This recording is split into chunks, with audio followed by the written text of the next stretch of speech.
YouTube? Welcome back to another video with your man, Mr. Martin 45. And in today's video, we are installing a water pump in the Durango. So it's another episode of Let's Do It Ourselves.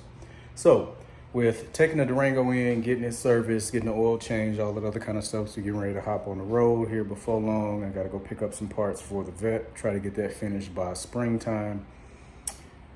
We ain't got the oil change. Of course, they give you the whole scenario of things you need to change. So instead of paying 75, 80 bucks for an air filter, when picked that up, they said my fuel pump, my water pump was leaking, so needed to get my water pump changed. There was another 2,500 and some change, or somewhere close to $2,000.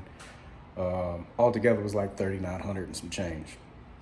That's what I'm not gonna do. So with that being said, took that list, went and got all the parts that I needed to get this stuff changed, went and got my air filter, went and got my water pump. So I'm about to get this thing pulled off of here and get this thing changed, which is pretty cut and dry. If you know what you're doing, you got your tools, you got your know-how on what it is that you need to do, and you've already worked on some projects of your own, should come pretty simple. So I need to get all of this off of here, which it's already loose. Once I pull this off, there's a little vacuum heart down off in here. I forgot what the guy called it, but I need to pull all this off, pull this off, and then I can get to tensioner down there, let the tension off of that, remove my belt, and then I can get to the good stuff down there. So y'all stay tuned, man. So if you have any issues with your Durango, you need to change your water pump, pretty sure you've already kind of searched. If not, hopefully my video is the one that you come across, and you can stick around for all the videos that I got coming in the future. I'll be jumping back on the Durango, trying to figure out other mods that I can do to the Durango, but as of right now, most of my focus is on the Corvette, getting it finished, because it's almost finished. There's not very much else I have to do besides throw my carpet in, which I'm gonna wait until after I get it painted to get that in there. So in that way there's very little, if anything, on the interior when I get it painted. So therefore it makes it easier for them to paint. Don't have to worry about any overspray on anything as far as like my carpet, any of my material I have in there. So I'm pulling all that stuff out of there, get it painted, going to go pick up a couple other parts, going to go check out wheels to make the decision on that. If they have something that I think would look good on there, I have in mind what it is that I plan on going with, which I'll probably show that right about here. So these are the ones that I intend to go with.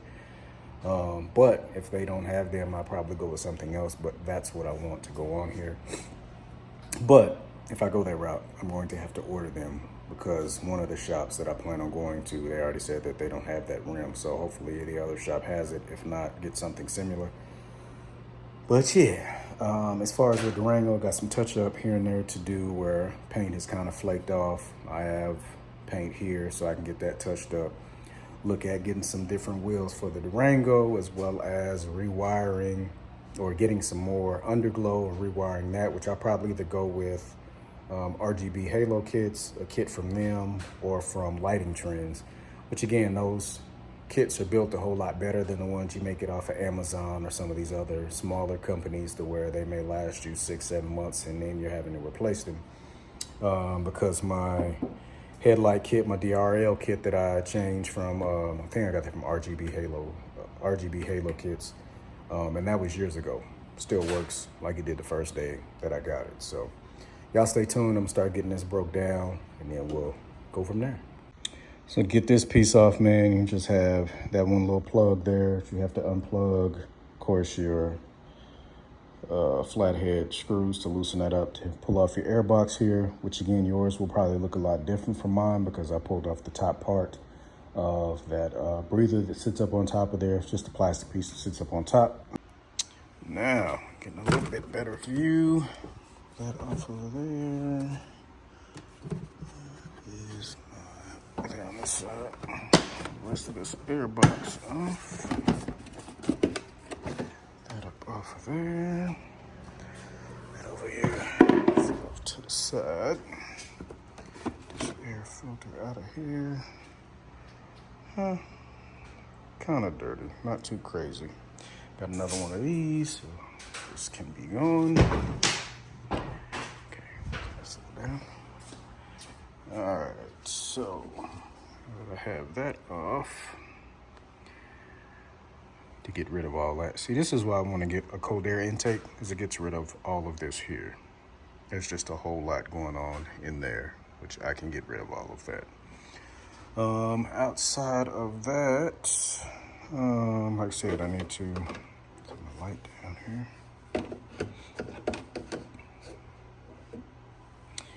Loosen this up, pull this back out the way. There's a couple bolts down there, and then my water pump is right there.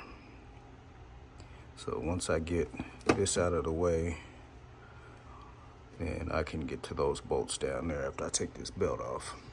It's pretty cut and dry, like I said before. It's about, I want to say like 9 bolts. I'll go to the new box.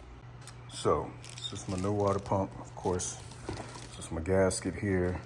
So you can see it's at 3, 5, 6, 7, 8, 9, 10, 12, 13 bolts, looks like.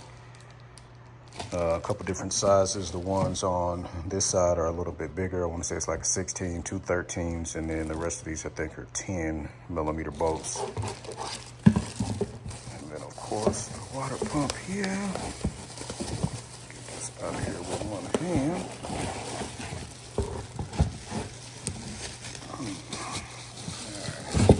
All right, here we go here.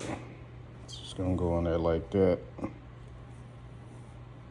But to put this down there, try to catch some of that antifreeze and get this process started. All right, man, so we knee deep in. Got that vacuum box off there. I keep forgetting what it is. This is called. But there are 2 10 millimeter bolts that hold it in from the bottom. Got those pulled out. It starts dropping down. You have a plug that plugs into here. I'm trying to think if there's anything else. No, I think it just plugs into here, and then this vacuum line here that plugs into the front. So you pull that off. This just all makes it easier to get to the water pump down there. But you see my splatter everywhere. Motor was a little warm, wasn't hot. You want to try to do this as cool as possible. But it had been sitting for a little while, but it was still kind of pressurized, so that's why I kind of got antifreeze a little bit everywhere. But anyway, got this pulled off and back, which that's where all that came from, up in here. Because you want to pull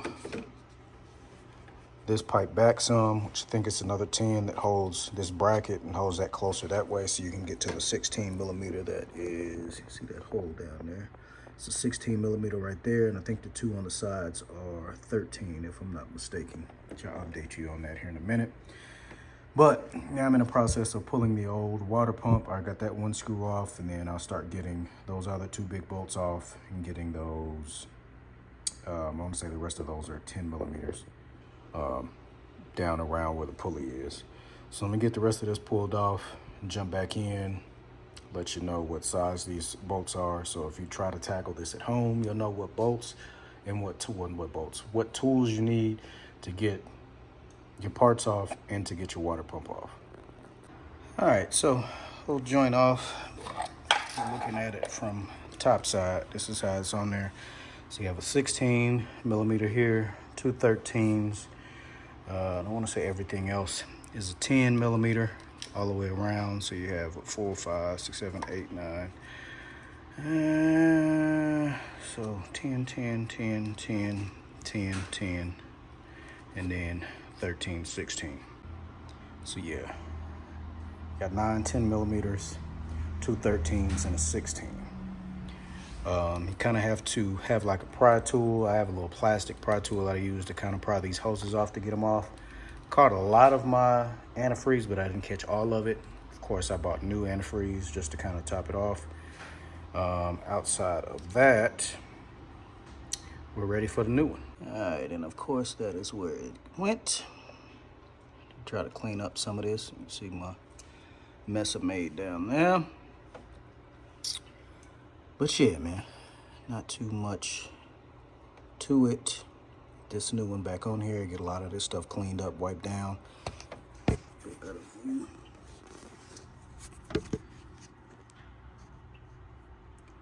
So yeah.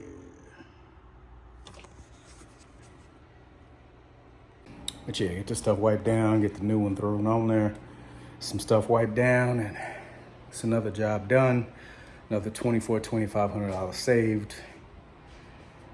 Would advise you to pick up some tools, man, and try to get some of this stuff knocked out yourself instead of just going to go drop money at the dealership. Again, you're getting work done to your car. Makes sense. Like they always say, take care of your car to take care of you.